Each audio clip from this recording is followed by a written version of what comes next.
Happy opening day, Patrick Reusse Unchained, presented by Josh Arnold, investment consultant, Mr. Money Talk. We will talk some baseball, and we will get to NFL rules that are confusing you and other people now with the new kickoff. But are you excited for quarterback pro day week here? J.J. McCarthy late last week over the weekend, Jaden Daniels yesterday, and today is Drake May's pro day in North Carolina. In North Carolina, and our guy McCowan has been invited to guide him through the. Is that what I saw? I know he's going to be there. Is he going to help guide the workout? He was going to help guide the workout. They're buddies. Yeah, well, we must think we can get him, huh? They must. They got McCowan in here. They must figure they throw in another couple of number ones for the future years, and they can get the 3. Maybe, I don't know. That would be something. Then it would be. But the Commanders are the insiders are telling us they're going with the LSU guy, huh? Well, that's what some of the buzz is. We also saw our guy Tom Pelissero report on like Friday last week or over the weekend that everyone he's talking to at the NFL league meetings is saying, like, people outside the Commanders are saying that they think the Commanders are going to take J.J. McCarthy number 2. So it's a smoke screen. You know, we trust Tommy Pelissero's reporting. Well, that'd be great if they took them. If they took him, because then you'd end up with one or the other. Then you'd. If you get either Daniels or May, you're happier than clams, right? You can have McCarthy. He's fine, but I'm not. I don't put him in the same class as the other 3 guys. But I'm not a guy watching film either, so I'm not breaking down film. I'm just telling you, he got to play with one of the greatest defenses of all time, and I've seen him. He was good. Sometimes he was bad. So. And he ended up looking better. That's your assessment? He ended up looking better than Penix because Penix was going to get killed and he wasn't. So that's one of the differences. We should do a weekly film breakdown on YouTube where Reusse guides us with the laser pen. The Reusse scouting report. He was good, and then sometimes he was bad. So right. So you do what you want. Yeah, that's good. He's Kirk. Yeah, I could have done the Kirk down and break. What are you doing? Throw the ball, you jackass. Come on, guy. What are you sitting in the pocket for? Move around a little, you stiff. Oh, but it's, it's really tough for us longtime Viking critics to have to absorb the fact that they are being so smart this offseason, that they're geniuses. Wow.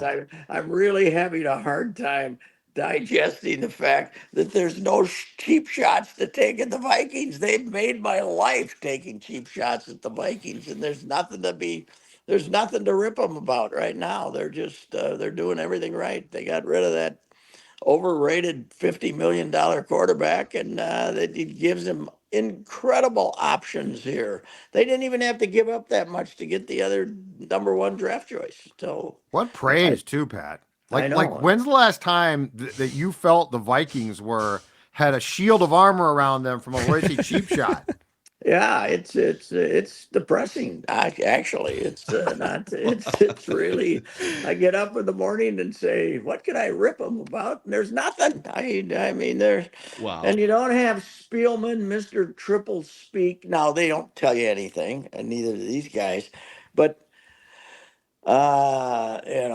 Kwesi's BS in which he says nothing is less offensive to me than Spielman's, who had the big press conference and called everybody out and then said, "We've been getting a lot of calls. So many calls.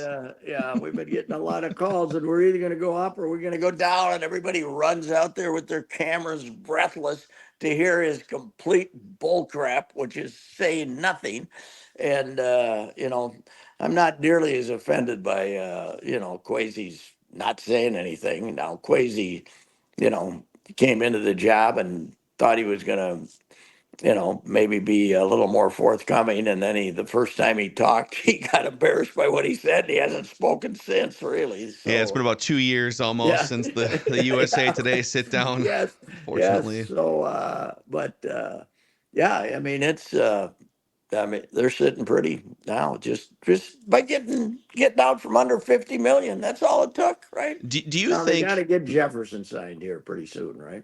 Yeah, and at this point, he's probably just going to wait a month to just let's see what happens in the draft. So, do you think? Because they made it seem like, especially Kevin O'Connell, we want Kirk back. We want him back. That's our plan. We want him back, right? Do you, as you look back at this, do you think their plan A was to just break up with him in as amicable way as possible? That is exactly right. They know that he had a certain amount of their audience, and that everything is. I mean, how can you get rid of a guy like this and have everybody say, "Boy, they really wanted him back"? I think it's complete BS that they wanted him back. I think this is Plan A, absolutely to a T.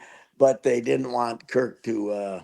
They didn't want to make it sound like they drove him out. They wanted him to still, they want to come back and put him in their wall of fame someday or something. And they wanted to get along with him because, there's a lot of right wing Republicans that buy season tickets from the Vikings. So they didn't want him to be mad at. There are a lot of anti-vaxxers going to those games, so they wanted to stay chummy with Kirk.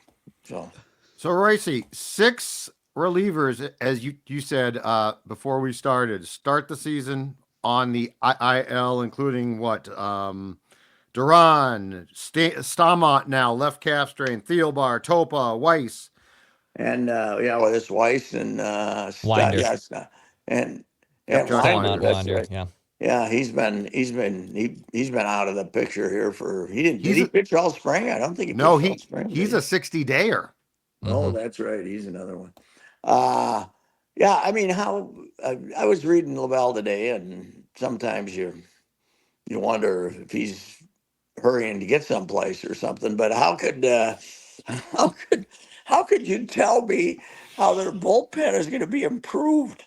I don't get it. I mean, what's this idea that you pick up Jay Jackson, who's never been on an opening day roster in his life, and he's like 32 or something, and they pick up all these guys that have been floating around forever, and we're supposed to believe that this is an improved bullpen? What are they talking about? I mean, Funderburk, I like him, nice kid. I talked to him, and he was okay when he was up last year, but he did everything he could not to make the team this spring. He was terrible. And then, until maybe the last couple of times out, but they end up having to keep him, right? Because they don't have any other left-handers. And then this Okert that, he's just another lefty who's floating around. And the idea that all these journeymen and they've got an improved bullpen, I just don't get it. And the other thing that would worry me is you got to remember Brock Stewart all of a sudden was throwing harder than he ever threw in his life, but then he missed 6 weeks, right? And now you gotta have him be your closer, right?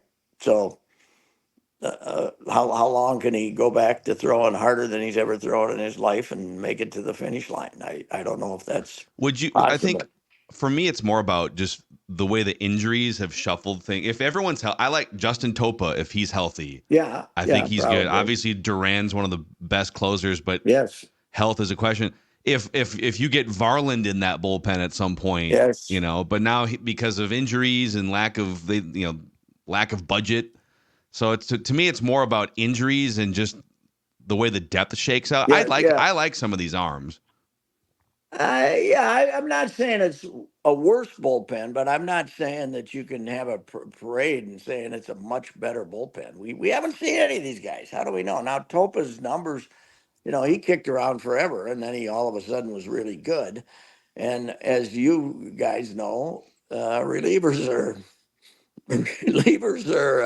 there's about 10 of them that are great all the time, and the rest of them are they're goaltenders. They're like goaltenders. Some years they're good, some years they're not. So wasn't there a year where Dennis Reyes gave up like 1 run in 4 months or something? The Big Sweat was unhittable. My favorite ever was Jose Majares. Remember him? Oh, Jose was unhittable. Yeah. Then he showed up the next year. I remember you guys might have been down there. You might have been down there, Phil. He's warming up. he's warming up in the bullpen, and I said, I feel like I'm looking in myself in the mirror. What is Yeah. going down there? I mean, left-handed, and like all of a sudden he ate Puerto Rico or wherever the hell he was from. And I don't know. They're just they're an untrustworthy species. Relievers is what I'm saying. So, Yeah. and to their credit, they've given themselves a whole lot of options, but they're all 30-year-old journeyman options. So they really need, and we talked about it yesterday, though, they really need that starter, and they didn't get it. Then they didn't do it. They screwed up, and now Louis can't help them in the bullpen. And They need like a Simeon Woods Richardson to pop up to, or yes, later in the year, a Cantor. They need somebody to come up internally Can, too at some oh point. yeah, they needed Canarino bad, and then he gets hurt again. I don't know what he must got to get up there. I mean, I like the guy. I had a nice long talk with him. He's a good kid, but he's not a kid anymore. He's 26 now, I think. And, he's pitched 81 innings or something in the minor leagues at age 26. But he must get up every day and say, what, what, what hurts now? I don't know. I don't, stop looking for injuries, just try to pitch. But I feel bad about him because he could be, well, he's probably broken down so often they can't make him a starter anymore, but he was the guy that wanted to be a starter. He was going to be a starter. And that's, now those guys are so hard to find. It's unbelievable. Yeah. What's your guess on Buxton games played, Pat? How, I don't know. If he plays 100 in center field, we should have a parade. I think. Oh man, yeah. Yeah. Downtown or like a 394? Like what type of parade are we I don't talking know. about? Like we're shutting down 94? I gotta give him credit. He's trying to be as optimistic as he possibly can, and he's, I tell you, he did to me. He lost 10 or 12 pounds of that muscle that he tried to put on himself to make him bigger and stronger and kind of change him, and he's trying to put less pressure on that, but can he really? And everybody talks about running into walls, and that was never really the problem. I mean, he did that once or twice, maybe that they caused his injuries, but it's diving and stuff like that. But if he can't go in the gap and dive and make a great catch, then he's not Buxton, right? Then you're not. Then you're having. You know what else is interesting? They really, Willie Castro and Kyle Farmer are the only two bench players, right? They're only really two guys. I mean, Willie Castro's got to be your backup infielder and outfielder here. They're a little thin in the backup department. I wonder. It's interesting today. The Kansas City starter's a young, hard throwing left-hander, 6'4". Cole Reagans. Yeah, he had a good second half of the season for a horrible team. Is Julian going to play? Probably not, huh? Probably going to play Kyle Farmer. Right off the bat, they probably don't want to give Julian a little nasty lefty who's, to get going. But yeah, I mean, we have breaking news. I have to cut in. Did you guys see this email that just came in from the Timberwolves? No. This just came across right now from the Timberwolves. A statement on the ownership situation. Glenn Taylor confirms this morning the expiration of the option on Mark Lowry and Alex Rodriguez to acquire controlling interest of the Wolves and the Lynx. Under terms of the purchase agreement, the closing was required to occur within 90 days following the exercise notice by Lowry and Rodriguez. It expired yesterday, March 27, 2024. This is the quote from Glenn. I will continue to work with Mark, Alex, and the rest of the ownership group to ensure our teams have the necessary resources to compete at the highest levels. The Timberwolves and Lynx are no longer for sale. So what's that mean? I don't know what They're that off means. the market. He's keeping them. Glenn Taylor just took the Timberwolves off the market. Well, wait, no. A-Rod and Lori, he says I'm going to continue to work with them. What's that, though? Well, they're minority owners. Yeah. Right? I mean, they've Correct. So They have the 400 million invested. Yeah. They made 2 investments. Well, I got an hour and 37 minutes of tape recordings with Glenn from last month, and I'm going to have to update that now. So I was supposed to do, but he was talking about, when I had that long talk with him, that the NBA was getting, they're upset here that they were taking them so long, right? Right. That it was taking them so long. Right. And he basically, the closing date was supposed to be February 29th. That's when they were supposed to be done, according to what he told me then. I don't know what is he saying in this release here, but then they didn't get the funds. Then the last outfit they were going to get the money from was this crew that works with the NBA to fill in the gaps if they don't have enough money. But I think they've still only paid 400 million, right? Correct. And Glenn was going to keep 20%. The way things were going, I don't think he intended to keep that much originally, but he was going to keep 20%. But yeah, I'd say that's breaking news. Wow. Unbelievable, but. Now, read that to me again, would you? Okay, yeah, no, I mean, and by the way, Woj just retweeted it and said, he just said, Glenn Taylor says the Timberwolves are no longer for sale. Here, I'll just pop this open again. Mm-hmm. So, yeah, this just came into our inbox literally 2 minutes ago. So the press release says, Glenn Taylor this morning confirmed the expiration of the option of Mark Lowry and Alex Rodriguez to acquire controlling interest of the Wolves and Lynx. Under terms of the purchase agreement, the closing was required to occur within 90 days following the exercise notice issued by Lowry and Rodriguez. That 90-day period expired on March 27th, 2024. Mm-hmm. Under certain circumstances, the buyer could have been entitled to a limited extension. However, those circumstances did not occur. Quote from Glenn, I will continue to work with Mark, Alex, and the rest of the ownership group to ensure that our teams have the necessary resources to compete at the highest levels on and off the court. The Timberwolves and Lynx are no longer for sale. Well, he told me that that the guy that just bought Phoenix for cash, right? Yeah. $3.5 million. Yeah. He said Matt Ishbia. He said he could have made a deal with him, but he was going to move the team to Vegas. He told me, and that was his goal. So his idea with these guys was he thought he had some kind of a commitment to keep the team in Minnesota. But here's the deal. Lowry was out looking for this, and Judd, weren't you talking to me about this $600 million, $700 million thing he was trying to raise money? Yeah, that just happened. New project. Did he raise that? I thought he did. He did. You're talking about Mark Lowry for Wondery. I'm telling you this now that I wasn't. He wanted to. The day I was down there, he had Taylor on the phone trying to get $100 million out of him to invest in that second thing. In this other deal, yeah. And Glenn said no, thank you. What's called Wonder, by the way. It's whatever it is, yeah. And so thanks for ruining my day, guys. Hold on a second. It sounds like there's a lot of transcription to be done here. I know a guy that transcribed the Sid book who his price costs a little bit more now, but he'd be happy to help out. No, I got the Ripper for $70 to do it. So you cheap $70.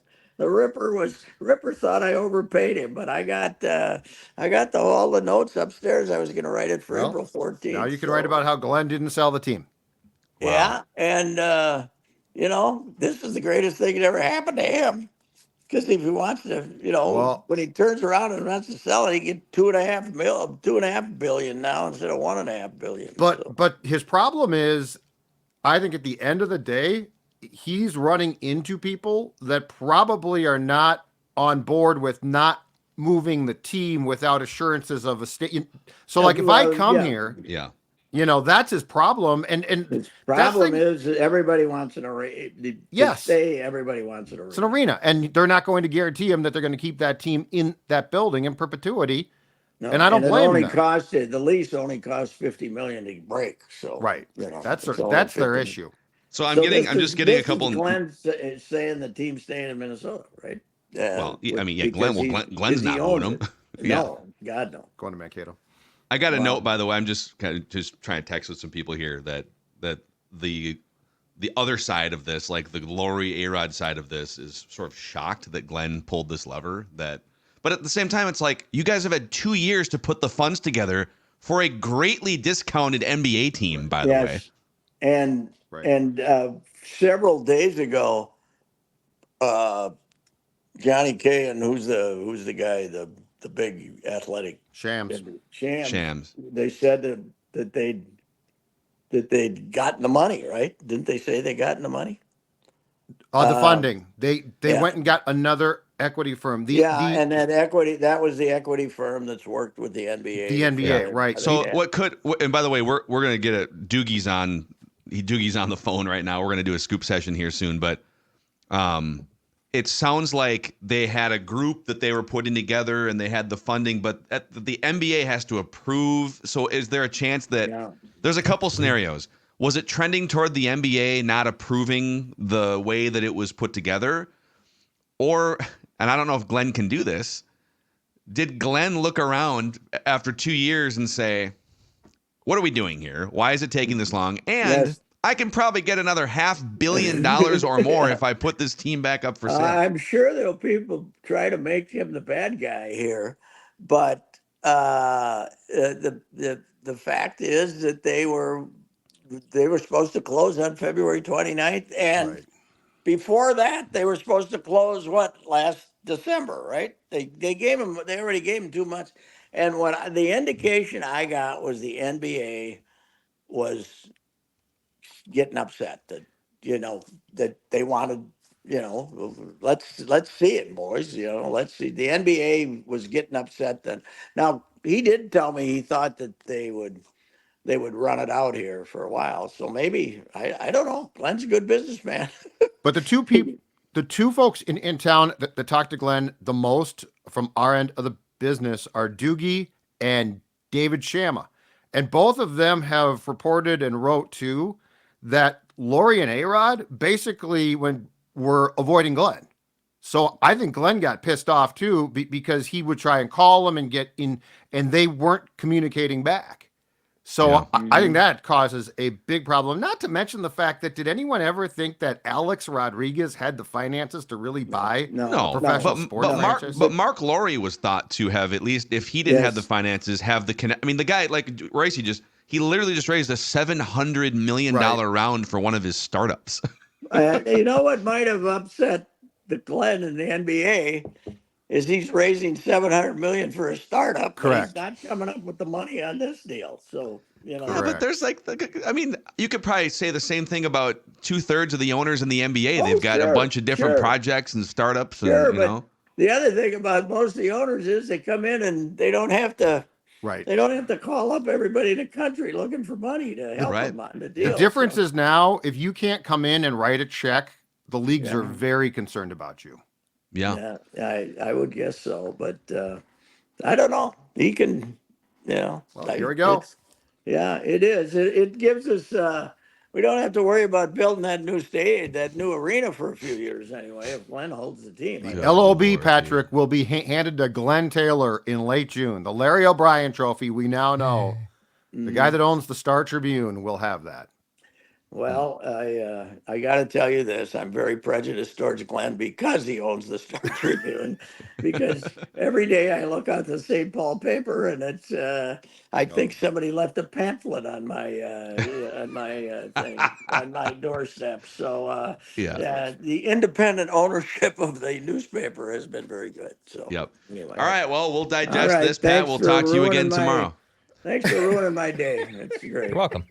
You're welcome, Pat. All right. There he is. Reusse Unchained, presented by Josh Arnold.